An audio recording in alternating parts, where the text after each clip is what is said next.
Once you start to understand that relationship between risk and then ultimately making money, that's where things start to change. Go back to what you just said about it's easy to make money. How do you have that mindset? It's Did one of you those. have that mindset when you didn't have any money? No, no, before I had money, I'm like, oh, this is hard. And Right. I was serving tables in the middle of the night at Steak and Shake while I put myself through flight school. And so that was not easy money to make. It's not easy making a milkshake at 3 a.m. for a drunk person. So you get a $2 tip. I can't even imagine. But over time, once you start to make money, you realize that there is some level of risk required to make that money. Either risk of your capital, your time, sometimes your reputation, sometimes all of the above. And then once you start to understand that relationship between risk and then ultimately making money, that's where things start to change, because now you start to assess what's the risk? What's my safety net below that risk? How do I eliminate some of this risk, but still keep the reward or the money? But I think as you have success too, then you're not as worried about the safety net, right? Because you've already had that success and you know you can always make more money. Yep. The question is, and I struggle with this as a coach and an entrepreneur and trying to help people, how do you get the people that haven't acquired that mindset, haven't made the money they want to acquire that mindset first? It's like I believe that success is bred from consistent success, right? All basically confidence. Confidence leads to success. Success leads to being more confident. How do you do that with somebody that's never made money? Success without a foundation that's reasonable is just, or not success, rather, confidence without a foundation that's reasonable is just arrogance. Correct. And so you have to give them a taste of it, I think, for them to start to understand what's possible. And so you can do that with an employee, for example, would work likely with a mastermind student as well, but where you let them participate in something you're doing at a smaller level. Maybe they don't have the capital to bring, but they have the time to bring. And so you're sharing in the risk in a sense, because they're bringing a lot more time than you might be bringing to this. You might be bringing the capital, and then they get to partake to some small degree in the ultimate reward or success that comes out the other side. So like with employees, you can do that with small equity shares in a company as you grow that company or You stock can do it with options. business partners too. Yeah. I mean, I never thought about this way until the last 30 seconds when you said that. So I've done 39 startups. I've had 31 partners. I've had 31 exits too. Yeah. But all of those, like my first partnership, I started a restaurant. I didn't know how to cook. I was 26 years old. I knew nothing about the restaurant business. But my CPA, who was my best man at my wedding, put me together with two people, husband and wife, that were very experienced in the restaurant business. Created an industry, glow-in-the-dark miniature golf industry, with a partner who had been down that path before. So it's kind of interesting that way. Employee, yes. Mentorship, yes. Business partner kind of fluctuates through all of it. Yeah. And you think about like the skin in the game idea. Like you want skin in the game if you're going to be in the game. You want somebody to have a sense of ownership if they're working for you or partners with you on a deal. And so this is a good way to actually create that sense of ownership that we're always after with our employees, but it allows us to actually give them a piece of that ownership to make sure that sense of ownership is created in the right people. That ownership mentality, I think for us as entrepreneurs, is the hardest thing to find in an employee, right? How do you find that from somebody? I've got it here with him. He's been with me for what, Chris, almost 8 years. And we just took on a new kid. I call him a kid. He's how old's 24, 22, 22 years old, Caleb. And he's been with us for maybe a month, 3 weeks. But he's been in my program. He was learning, right? And I'm like, handpick him. He's got that ownership mentality. You and I can see that in people, right? But sometimes we get it wrong. So how do you assess that with somebody? You have to earn into it with me. And so what that looks like maybe in the business setting is somebody that has either done extraordinary things outside of the business world with me. And so, for example, somebody I'm recruiting into a sales position, I've seen his hustle as he tries to make the Olympic team for marathon. And that is not an easy thing to do. So you have to have a lot of the different elements for business success, consistency and work ethic, the ability to grit and grind. All of those things are required to make an Olympic team. Trust me. And so like, I know he has those elements. Then I start talking with him about business. He has the right mindset around business as well. And I'm like, okay, that's a guy I want on my team as I build this next business. The other way you can do this that I've been pretty successful at is short-term internships where you actually get to see how the person thinks and you give them some carrots to chase. And when I look at Stay Sense, a family of OTAs I founded, we hired Brittany in as an intern, and she was a bartender before that. But she felt like she had the right stuff on the interview. And we gave her that opportunity, and she took it and ran with it to where she's that business group leader today. Hire people over skill. Yeah. I think one of the worst, not the worst, but probably the biggest mistakes I made in my early career, probably for the first 2 decades, was hiring skill over people. And how do you sample it? Like when I go to Costco and they have a new food item, I want a sample of that food item before I commit $22 to the box. Right. But when I hire somebody, I'm just going to write them a 6-figure check and say, welcome to the team, without sampling anything they've done in the past. Come on. If I need a sample at Costco, I need to sample your ability to produce the results. I agree.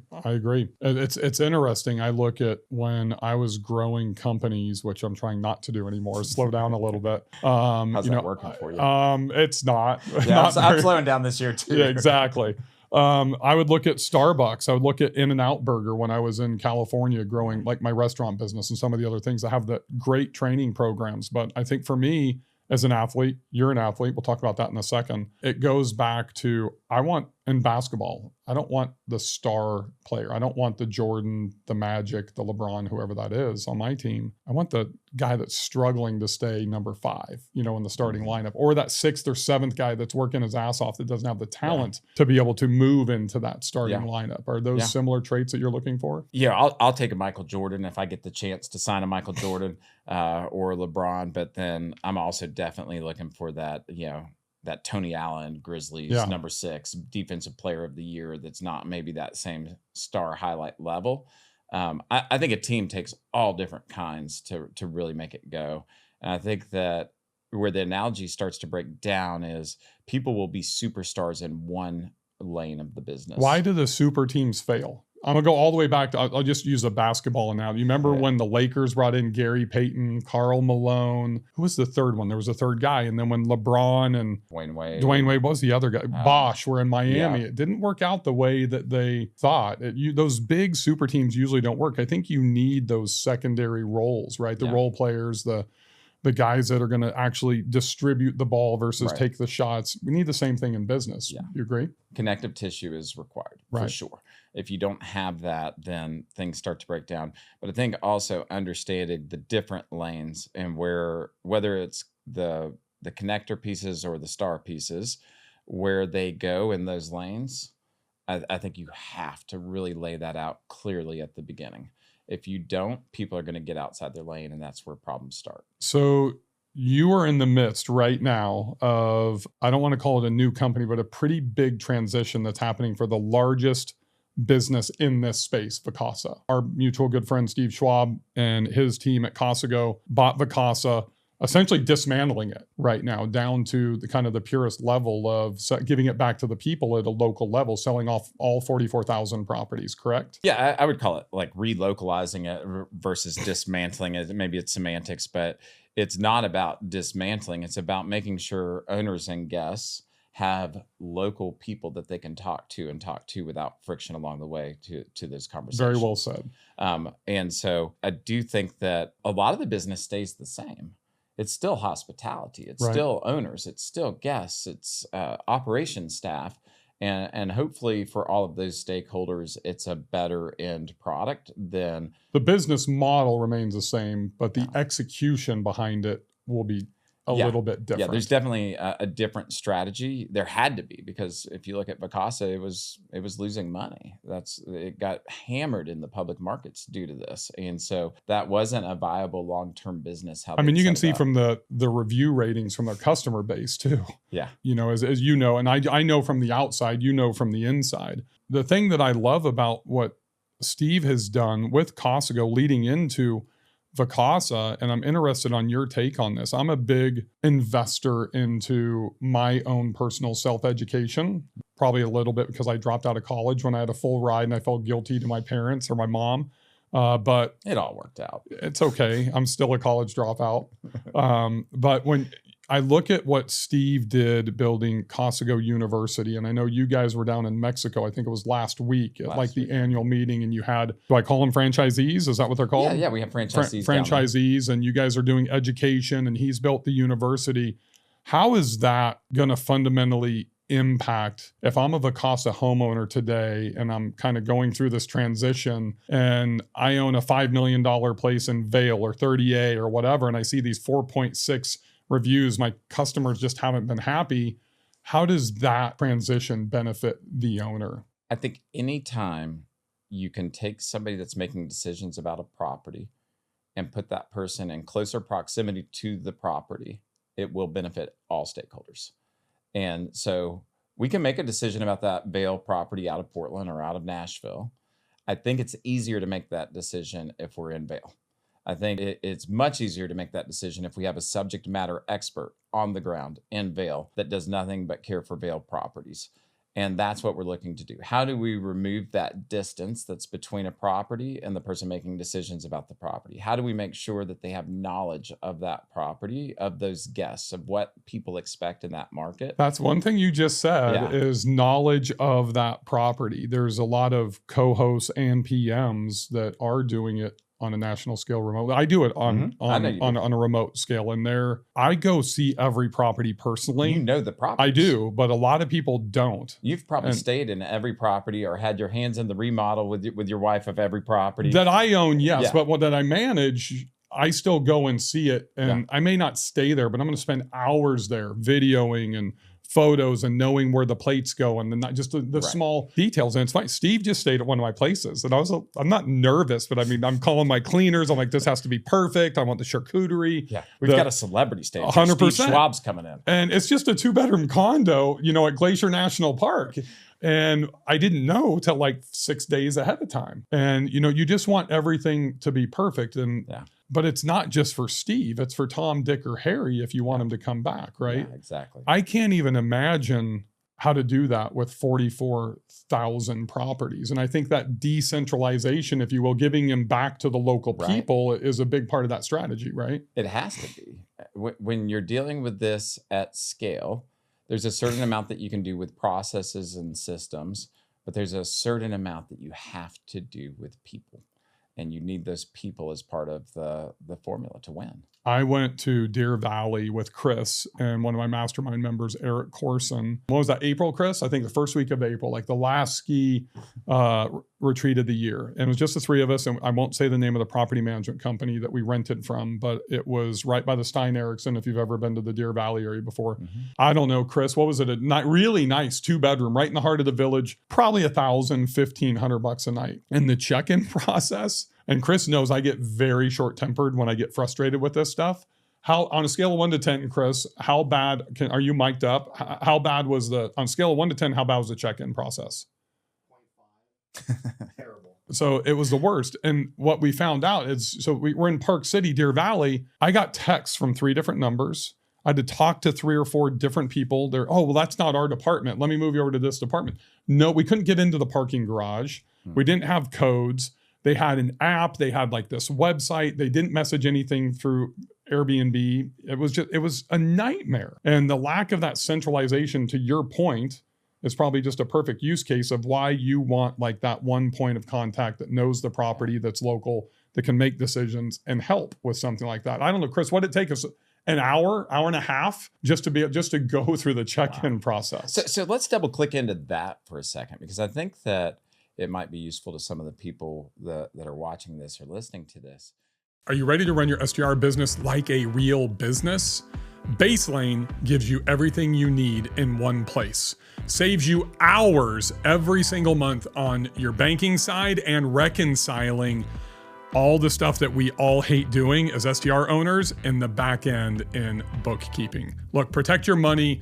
You don't want to be mixing personal funds and property funds. That's a total rookie mistake. Baselane keeps you organized and your funds separate. It is the easy button if you're using Stessa or QuickBooks or any other component, and especially if you're a co-host or have multiple properties like me, because it quickly you can go in and you can add property after property after property and set everything up individually. Even when you go to Costco and you buy $300 worth of toilet paper for 3 properties at one time, one click, split, split, split, boom, it all gets assigned to the correct property.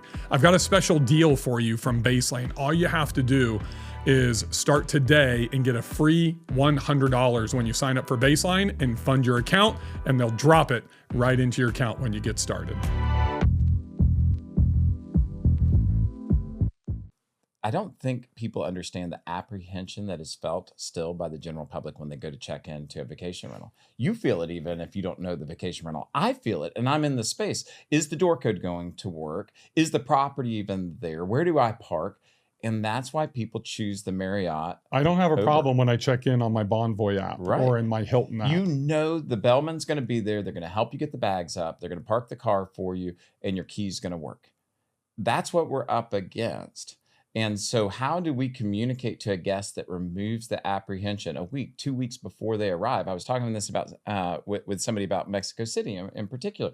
One little triggered email that would go out that would say, hey, when you get here, by the way, here's how you get to an authorized taxi. Mm-hmm. And if you want to have a driver, here's the drivers we trust. And then if you get here early, we're going to work to get you an early check-in. Here's who you can reach out to for that. You know, a little bit of communication can go so far, but you have to be careful about how you implement this. So it's not on an app and then an email and then a phone call. Like, you don't want to overwhelm people. You want a streamlined process that communicates, I'm here for you. This is what you expect it to be or better. And here's how you get to the property and into the property. I assume that framework that you just laid down as part of your role with Costco and Vacasa right now, because of your history in technology. Is that a fair assessment? I'm guessing. I don't know. We have a lot of work to do, some work that's already been done. So like there's a lot of things we do want to program into this process of, of somebody checking into a unit or somebody checking out of a unit. How do we make that a better experience? And so I'm speaking more generically when I lay those items out that I was just talking about. But there's so much too that can be done along the way. I was talking with Jeremy from Breezeway recently about this. A rainy day or a day without snow, if you're in a ski destination or whatever it is, those days kind of suck. How do we program up emails that we can then basically execute, without much effort, that make those days better? Here's the things to do in Gatlinburg on a rainy day that you may not know about. And we aren't talking the aquarium and Wonderworks, which every list has. We're talking about things like a bowling alley that nobody's ever heard of that's in a community center that's $1.50 to go play at. And, now all of a sudden you salvage these days. And when we used to trigger those emails back in property management, people would tell us the rainy days were some of their best days. Right.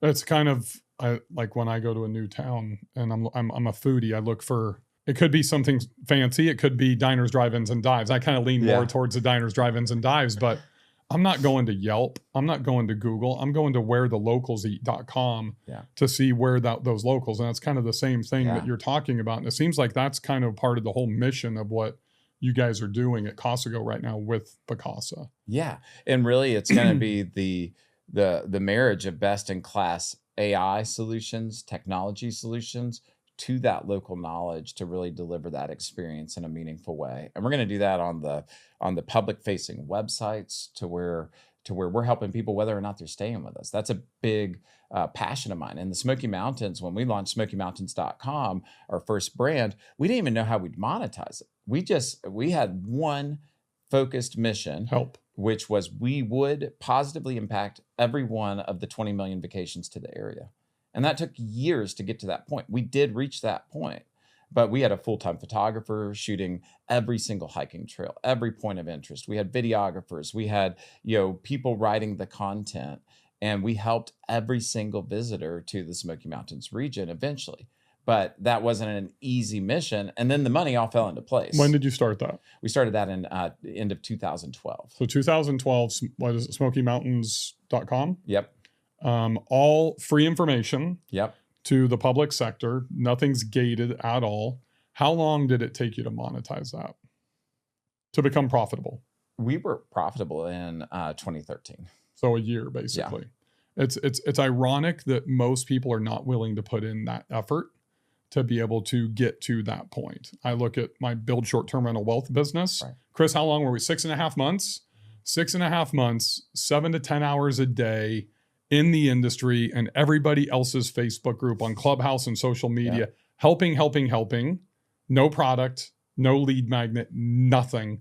Then turn it on and become instantly monetizationable. Yeah. Right. And so what's SmokyMountain.com today? I mean, it's a great business that I was able to sell off. It was an exit. And so, I mean, it's still there. It still has hiking reviews of every major hike with, high definition photos and videos. Did it become a booking platform? Yeah. It's a booking platform. It's a fully functional OTA with thousands of properties on it. And so it went on a journey along with me. So we built a property management company that lived on it first, and then we divested that. And then from that was second, though. The free content was first. Free content was first. So just like Facebook, Mark Zuckerberg launched Facebook for years. What was it? Maybe 4 to 6 years before he even started monetizing? Yeah. But when we did start monetizing, the funny thing is we hit profitability, and I was looking at was that first step through advertising? No, it was through the property management. Through the property management. And when we hit profitability, we had a decision: do we start taking money out or do we reinvest it? And at that point, it's fun to go home and tell your wife, we could take a salary, but we're still not going to. Right. Instead, we're going to hire a full-time photographer now. We're going to pay somebody else. And we're going to hire a general manager. We're going to hire this. And it's like, what the heck? We're finally making money. But after you've done it 6 or 7 times, they understand. Right? Now it's just like, trust you. Those first couple are tough conversations. Holy shit. I remember those. Yeah. How long from start to exit? So it took us from, we signed our first property in 2013. We exited the property management business in 2016. And then we turned it into an OTA then, duplicated that in Florida as well as Hawaii, and also created an embeddable booking technology that can turn any website into a fully functional OTA. That family of brands, which was StaySense to Guesty in 21. Nice. And what was the Florida website? FloridaPanhandle.com. Gotcha. Nice. Yep. Still around today, obviously. Still there. Yep. That's awesome. I want to transition for a second because a lot of the stuff that you're talking about takes a lot of discipline, takes a lot of time. Obviously, you have that. That's very evident. And, you kind of had a pretty cool summer, right? You want to tell everybody what you did over the summer? Yeah, so I've been doing some racing. I do ultramarathons and had a chance to compete in something called the Grand Slam of Ultramarathons. What is an ultramarathon for those that don't know? That's not like running 24 miles around New York City. No. So an ultramarathon by definition is anything longer than a marathon. But what I'm talking about here in particular are 100-mile races. And so they're in the mountains, nonstop, 100 miles. The kind of to put the elevation gain into context, the least elevation gain any of these 4 mountain races have is if you've ever done a 5K. If as you did the 5K, you laid ladders down the entire time you were running or walking and tied all those ladders together and then had a helicopter pick it up at the end, that's how far you go up. That's crazy. And that's on the least of any of them. So 100 miles in the mountains, at least 5 kilometers of straight up. 4 races you won, the cumulative of all 4. So out of everybody that was competing in the Grand Slam, I had the lowest cumulative time, which is like the equivalent of a winner for that. They don't really call it that because it's like everybody's just out there having a good time. But out of everybody that was in that, I had the lowest cumulative time. It was 4 100-mile races. So don't tell me everybody's just out there having a good time. No. The losers that finished last are having a good time. I know you were trying to win the entire time, right? It's not a fun time when you're getting stung by yellow jackets or you're throwing up on the side of the trail for sure. But it's like type 2 fun because you're doing something meaningful. But yeah, it's 90 days from start to finish for all 4 races, 100 miles each, 90 days. Correct. Where were these races at? So one of the things that's kind of cool is every one of these races, I was able to bring industry friends in that I'm close to. So the first one was Old Dominion out in Virginia, and Dave Krause, along with Travis Wilburn, crewed me on that with my son. So that was the first one. The second one was the Vermont 100. And they're there cheering you on. They're not running with you, right? So on the Old Dominion, Travis was able to do 13 miles as what's called a safety runner through the mountains with you, because they had issues on the middle of the night section of the trail with some people getting injured. And so they wanted them to have a babysitter basically to make sure they don't run off the trail. Yeah. And so he was able to do that 13 or 14 miles with me. I got to imagine there's some points when you get a little bit delirious out there at 1 o'clock in the morning. Yeah. So like I've fallen asleep while I was running. I've hallucinated while I was running. This stuff definitely happens because your brain's basically a processor that starts to glitch if it doesn't get enough glucose or it doesn't get enough sleep, all these different reasons. But yeah, so the first one was out there in Virginia. The second one was in Vermont. The third one was in Leadville, Colorado. So the highest city in North America. It starts at 10,000. So now you're dealing with altitude. Yeah. So most people, like to put it in industry terms, there's an altitude disclaimer in most terms of services for rental companies out there in Leadville, because so many people get sick and want to check out of their properties just from being twice the altitude of Denver. Right. And so it's you have an elevated pulse. You can't breathe and sleep right at that altitude, and you're just going up from there. And it's not like an easy trail. How long does it take you to complete one of those? Yeah, so the fastest I did any of these was just under 22 hours, to kind of put it into perspective.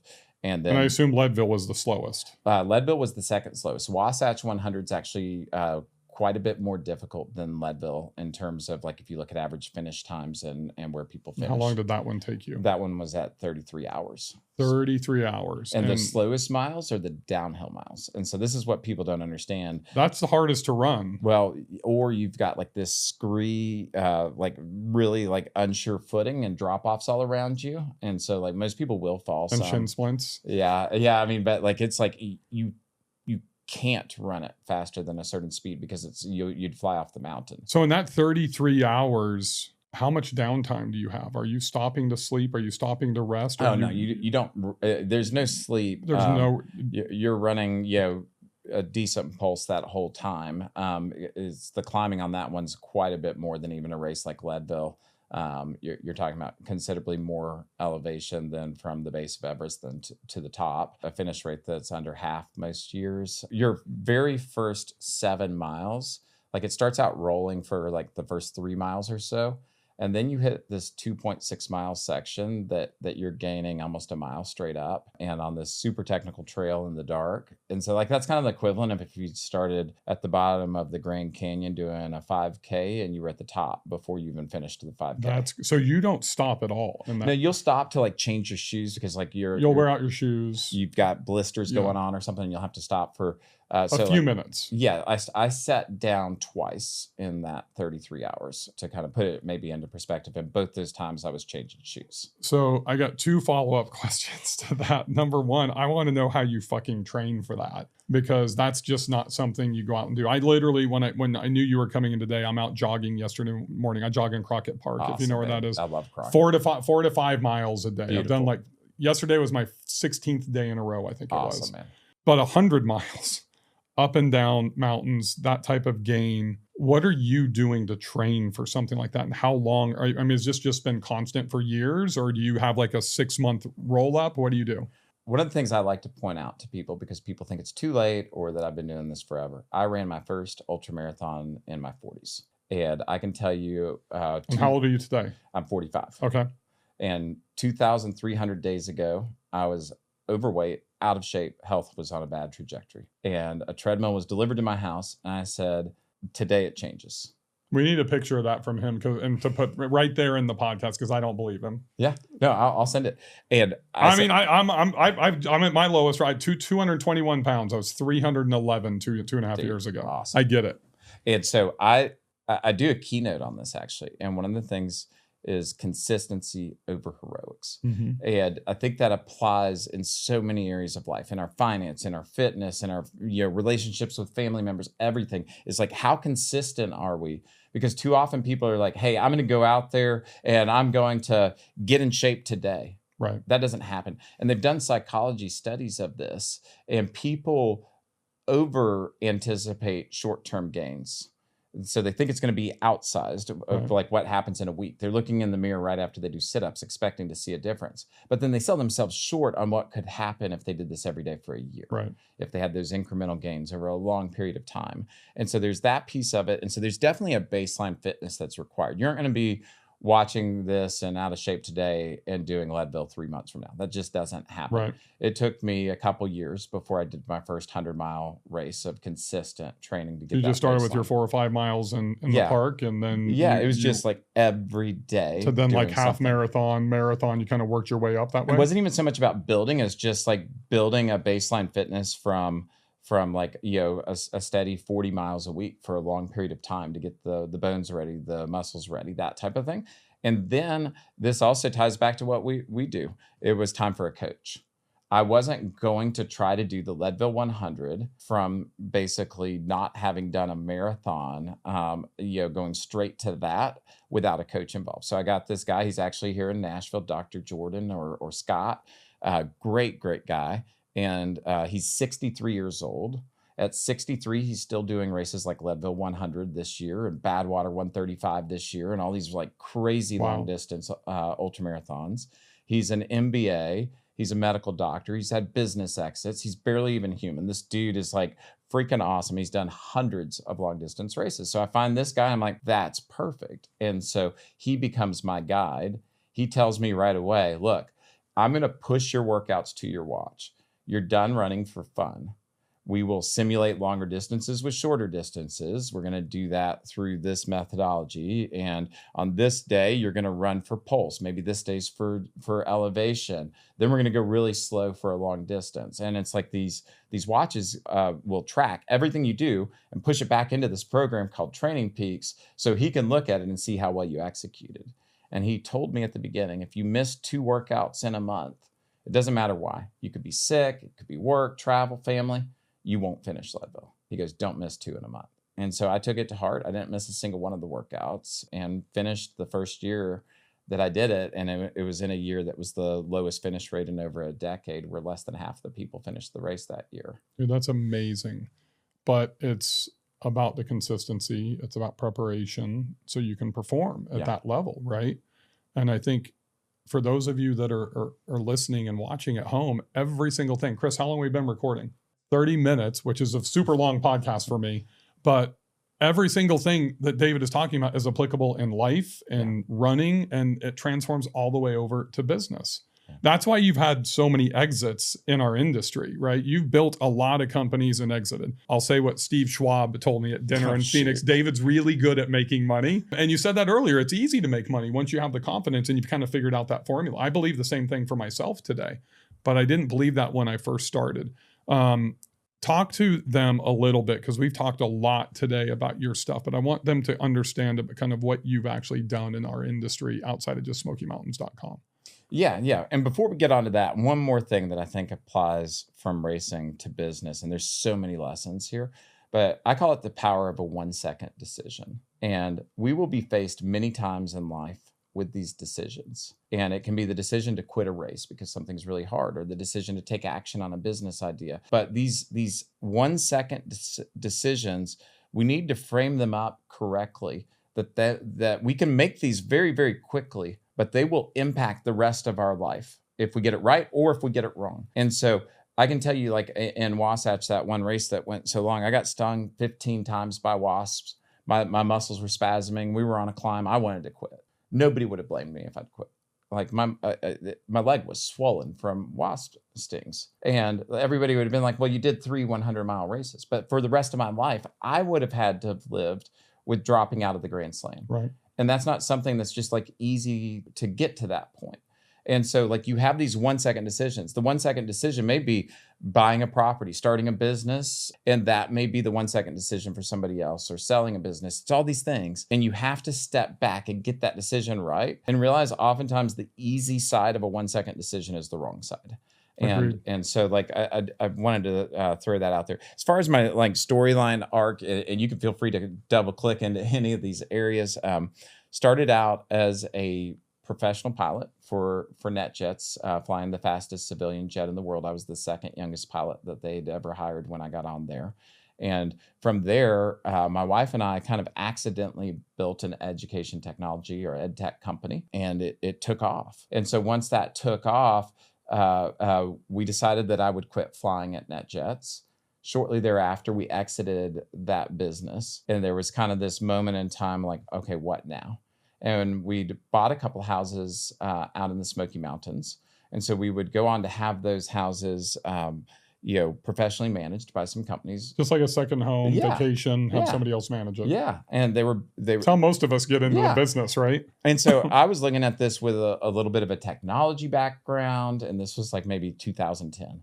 And I'm thinking I can market these properties better than these people are doing. And I don't understand why they're doing these set it and forget it rates and buy 2 nights, get the third night free, all the things that were going back then. And so we get into property management, and we were right. We could do some things better, but it's a hard business, as you know. Yep. And we scaled it very quickly over a couple years. And so that makes it even harder. We didn't have all of our processes. We didn't know what we didn't know. And so when the chance came to divest that business and keep the technology brand, SmokyMountains.com, we jumped on that. So sold off all of the property management side of things, and then really just leaned into the OTA. Built the OTA up to where for our customers in the Smokies, we were sending more bookings than Airbnb or Vrbo, and we're just delivering a lot of bookings and high quality guests. So at that point, we just decided it's time to duplicate, and we did FloridaPanhandle.com, HawaiianIslands.com, and eventually the embeddable booking technology that's running sites like PigeonForge.com or GulfShores.com, or soon the Nashville CVB is going to be using it. But we have about 20 different CVBs and DMOs that are using that software today. From there, I joined Guesty, Chief Evangelist for Guesty. Helped them get the word out to the entire vacation rental market on the software, and now joining the Costco team. That's awesome. That's a pretty steep trajectory there. Yeah. Winning every ultra marathon available. Oh no, it's like just no. I don't normally win.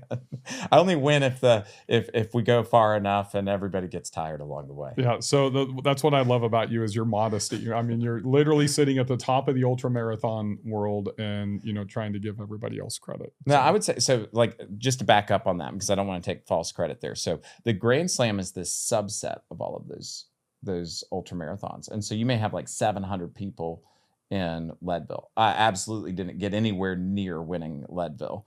I was the fastest. I get exactly what you're throwing down. I think what you did is a bigger accomplishment than winning one of those. Oh man! Right, you're the endurance guy. I'll take winning over David Roche in Leadville, but regardless, it's an amazing feat. Yeah, thank you. Nobody listening or watching this is ever going to do, most likely. Oh, come on, they can do it. They just have to put their mind to it. Consistent actions. We were just talking about that. It could be you, Bill. I agree. That is not me. I'm good at like 5 miles. All right, at least we're going to do a running. Actually, that's not true. I would like to run a marathon. I'm on this journey in my life. I'm 52, and right before I was 50, I was diagnosed as pre-diabetic and about 310 pounds. And that's when, and I've been the yo-yo guy my entire life. I've got the XXX closet, the extra large closet. I'm in my extra large clothes today, nice. But it's been the longest really I've been able to sustain in a healthy fashion, right? I wanted to change my life. I want to be able to do the shit that I do now, like go to Chile and snowboard and fracture a rib when I'm 70, as opposed to when I'm just 52, right? I actually would be interested in, maybe I'll ask you for a little bit of guidance on this. And I would like to, like my friend Avery Carl, you know who Avery is, right? She's preparing to run, I think, her first marathon right now, sometime this fall. And I've seen it, because I haven't seen her in person, but I've seen the transformation happen on social media to her body, like her face thinning out and all these things, same things that have happened to me. I'm like, you know what? Maybe it's not just about snowboarding and fly fishing for me. Maybe I should prepare to try to run a marathon. I do 4.5 to 5 miles every morning. I think I could, and I'm slow. I'm like 10 and a half minute average miles. Whereas 10 years ago, I remember my wife and I were talking about we could do 7.5. I don't even want to know what you're doing in a mile in those ultra marathons. But I think if I could do a 12 or a 13 minute mile, I could potentially get in good enough shape to do a marathon. I'll make you a deal right here. Oh God, Chris, turn off the record button. If you will pick a marathon in the next month that happens in the next year, and put your time down that you think is possible. I will sign up for that same marathon. We'll do it together. I will pace you to that time and you will get that time. So the longest I've ever gone, and it's been pre-COVID, it was probably 2018, I think, was from here around the park, Smith Lake and back, which was like 11 miles. I have no idea what my times are. I could probably go back and find them someplace, but let me gnaw on that. I mean, obviously it makes sense that it would be the Music City Marathon in April. That's a harder marathon, though. I know there's a lot of up and down, right? And you have some temperature. Most people do not consider that to be an easy marathon. Really? Yeah, it's if you want, there's we can take this offline. Maybe a half marathon at the Music City. Yeah, and I'll pace you to that. So Dave Krause, he wanted to do a 50K. He picked the one out in Dallas. He told me the time, and I mean, I was yelling at him so hard those last 2 miles to keep him going, but we got across the finish line with a minute to spare.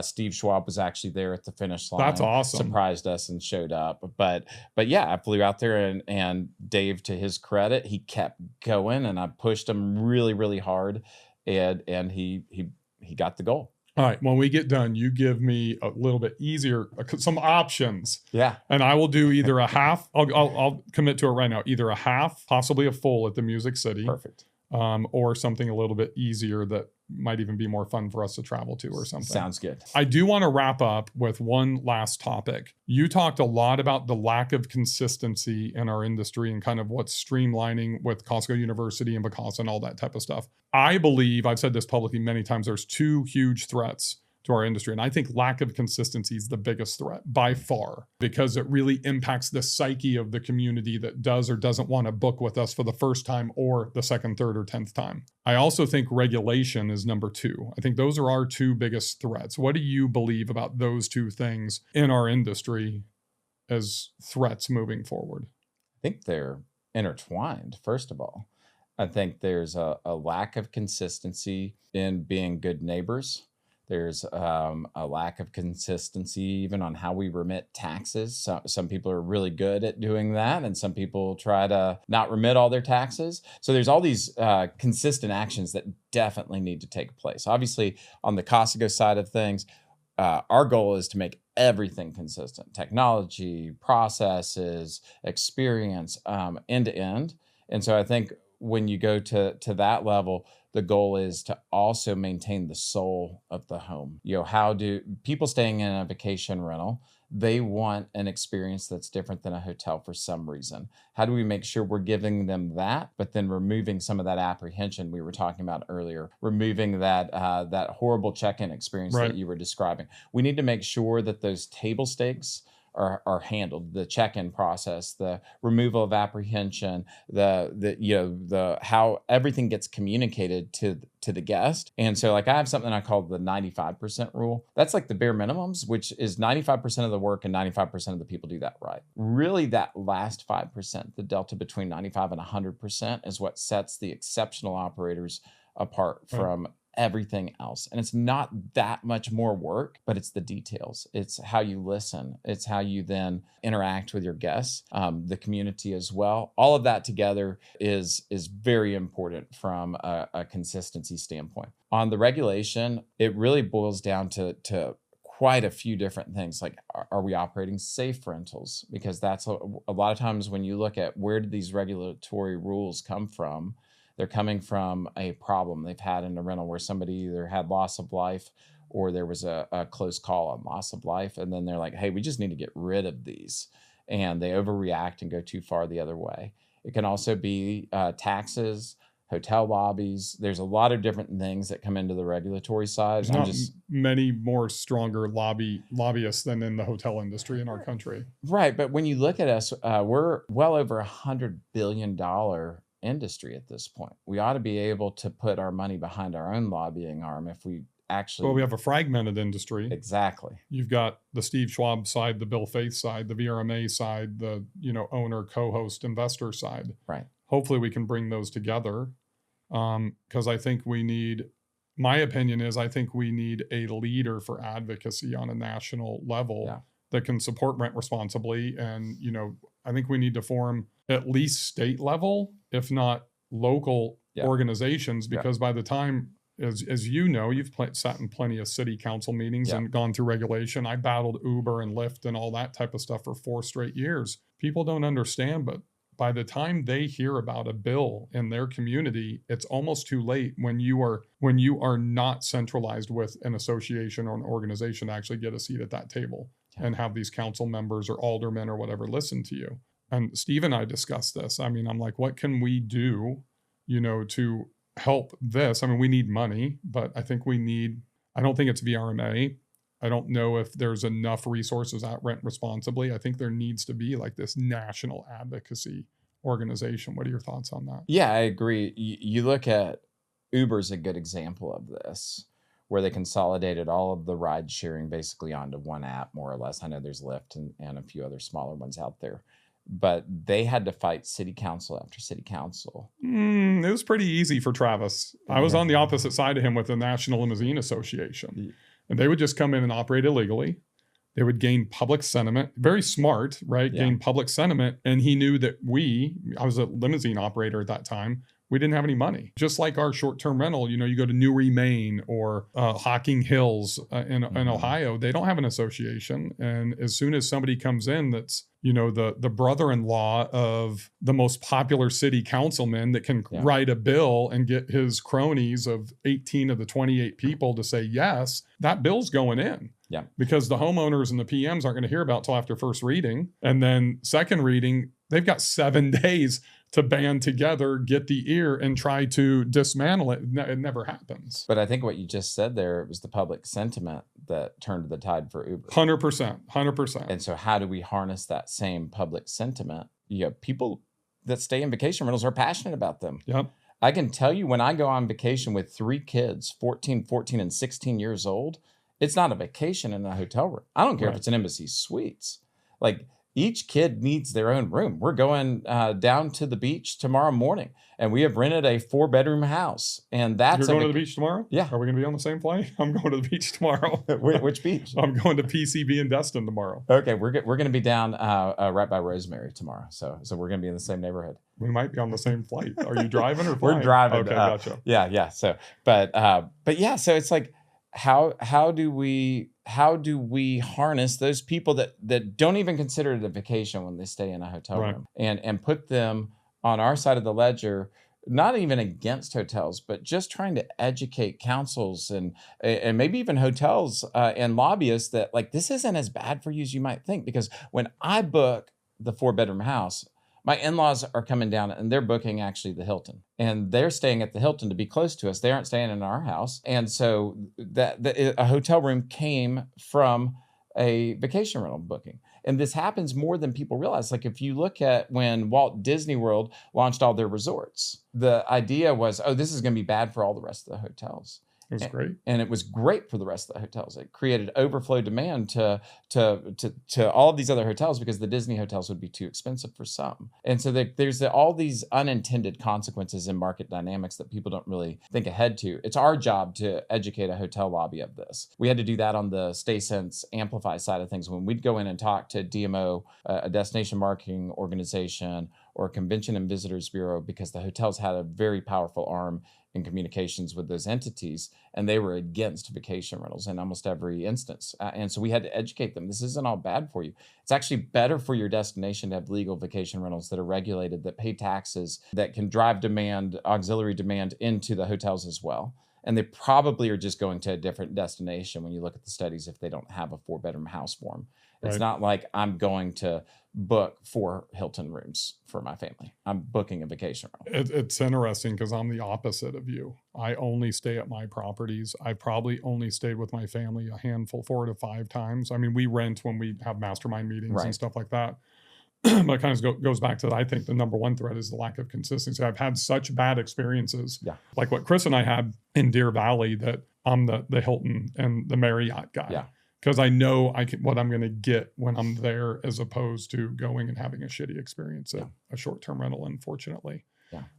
But I'm sure you know everything about that property before you go in. It's a little bit easier for us, but even that, I think that is It's probably the biggest concern for me for our industry is just that lack of the guest experience, that lack of consistency. When the consumer does not know what to expect, they're going to look for a brand that they can trust. Yeah, no, I think it's valid, and we need to be thinking about how do we ensure our properties are up to standards. And then as an industry and as leaders in the industry, we need to think about how do we set that standard for everybody. I agree 100%. David, I know you've got to get to another meeting. I really appreciate you coming by, joining me on the podcast. And how can people get in contact with you?